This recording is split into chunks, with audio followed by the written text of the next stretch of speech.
आज हामी राजकोट बजारमा एउटा यस्तो क्षणको साक्षी बन्यौँ जहाँ एउटा युवाले विदेश होइन आफ्नै देशमा केही गर्छु भन्ने साहसी निर्णयमा कर्ममा उतारेका छन्। लाइफमा धेरै च्यालेन्जहरू स्वीकार्दै नेपालमा केही गर्ने सोचका साथ एकजना भाइले नयाँ व्यवसायको सुरुवात गर्नुभएको छ।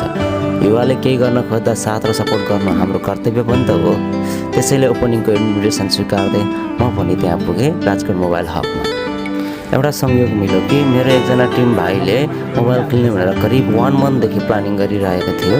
सो आजको दिन त्यसैसँग जोडिन पुग्यो र भाइको लागि एउटा राम्रो मोबाइल किनेर पनि ल्याइयो र भाइलाई सरप्राइज पनि दियो।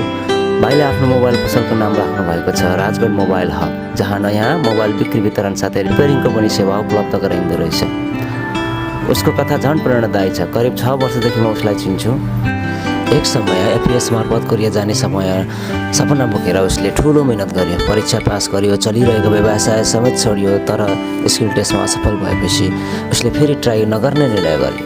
त्यहीँबाट उसले एउटा गहिरो कुरा महसुस गरेछ कि उता जाने त्यत्रो मेहनतले त के नेपालमै केही गरेको भएदेखि सायद यहीँ नेपालमा केही गर्न सकिन्थ्यो कि भनेर सोच बनाएछ।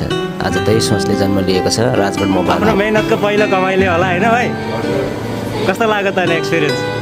राम्रै लागिरहेछ हो, पार्टी खानु होला नि त अनि।